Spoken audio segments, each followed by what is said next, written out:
If you've ever felt like you're talking, but your patients aren't really hearing you, this episode is for you. Emotional intelligence isn't just a buzzword. It's the key to better connections and better care.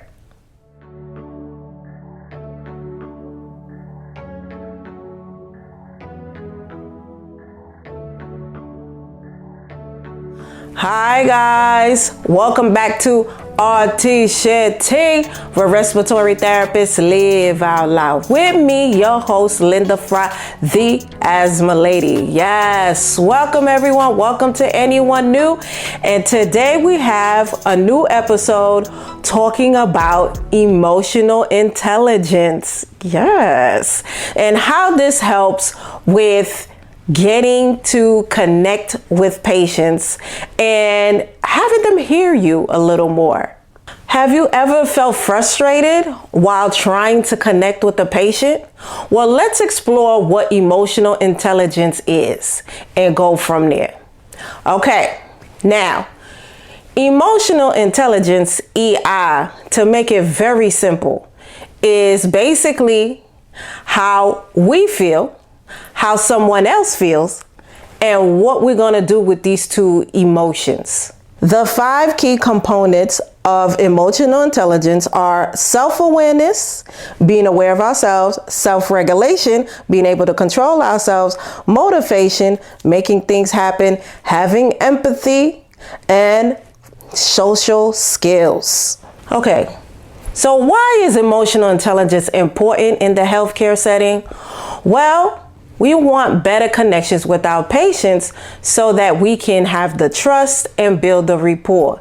Now, remember, there has been a lot of distrust with the healthcare system due to history, right? So we want to consistently try to have better connections and understanding for our patients because once again, the history was so strong with them not trusting us. And now we want to be transparent and build on a stronger connection.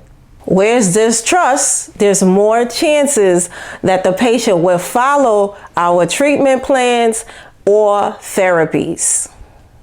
How emotional intelligence boosts engagement is that we want empathy in action.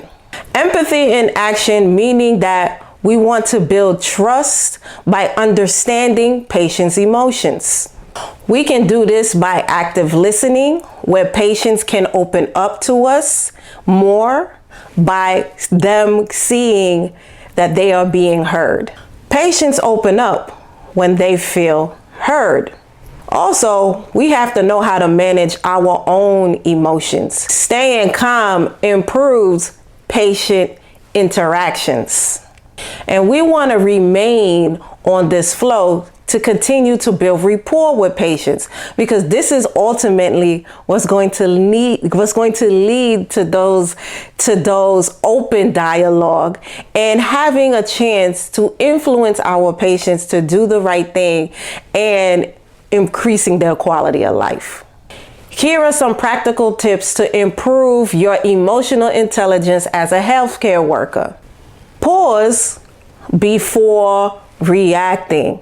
So take a minute to be present in the moment and to fully understand the emotion that's being showcased at that current time. So it is not the time to be looking around and engaging in other things during emotional situations. So ideally, you take a minute to take it in and then have a reaction, and be careful for that body language. 2, mirror and validate. So reflect the patient's concerns.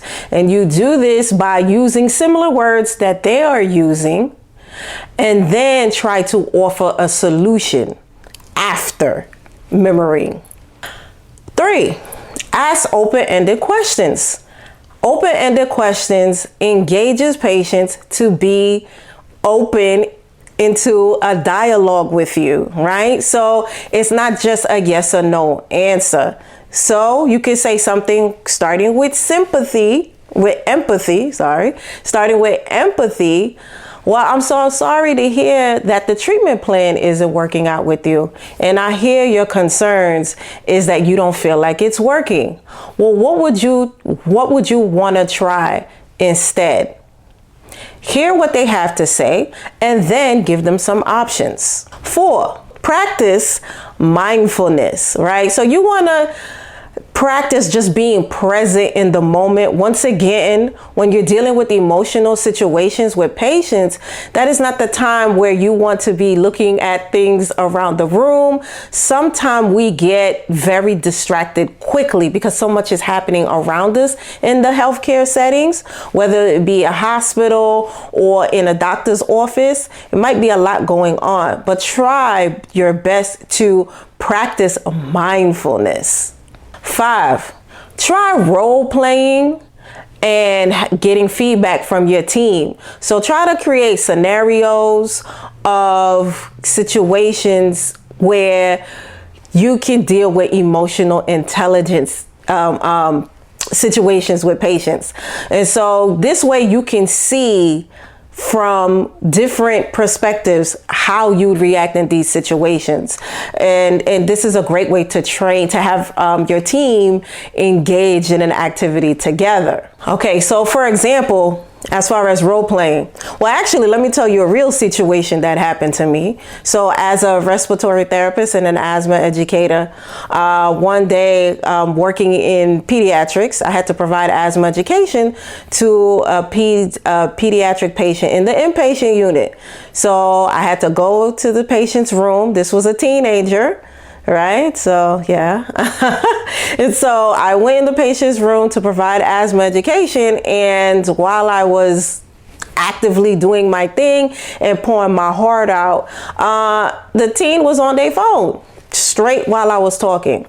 And this used to, it used to make me, not so happy because I felt like I'm trying to save your life. But we have to understand that in those settings, the patient wants to go home.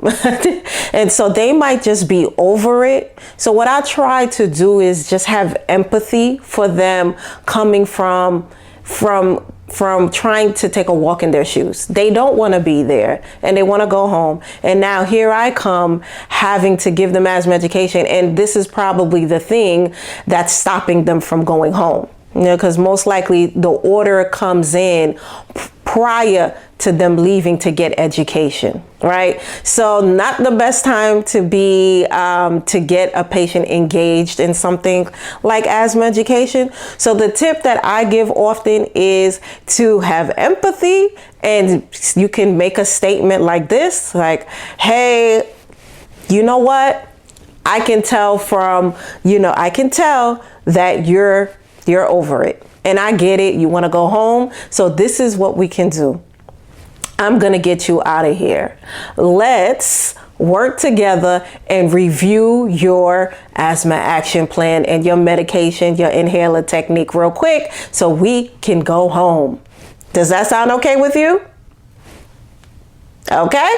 So you could get some buy-in. Right? And then from there, you could go right into your asthma education and do only the important stuff before they go home. All right. So just knowing emotional intelligence is about knowing how to read the room. Okay, so consider taking classes. Some institutions will have classes in HR on emotional intelligence. If you don't have that, you can also consider doing some self-learning and watching YouTube on emotional intelligence or taking additional classes. I've taken classes on emotional intelligence and watched a lot of YouTube videos on how to improve my emotional intelligence. So know that this is not something that you are just born with. It is a skill that you can build over time. All right, guys, I hope you learned something here today. Why don't we try one of these strategies this week and see how our interaction with patients look from there? And give me a DM me, hit me up, let me know how your experience is with, or let me know another time where emotional intelligence played a big role in your interaction with patients. All right, let's continue these conversations. Yes. All right, guys. So remember, we are here every Wednesday on most podcast platforms, and we are on YouTube on Thursdays, and we are growing together. There is so much more to come. Thank you so much for being here with us, and I will see you next time. Bye.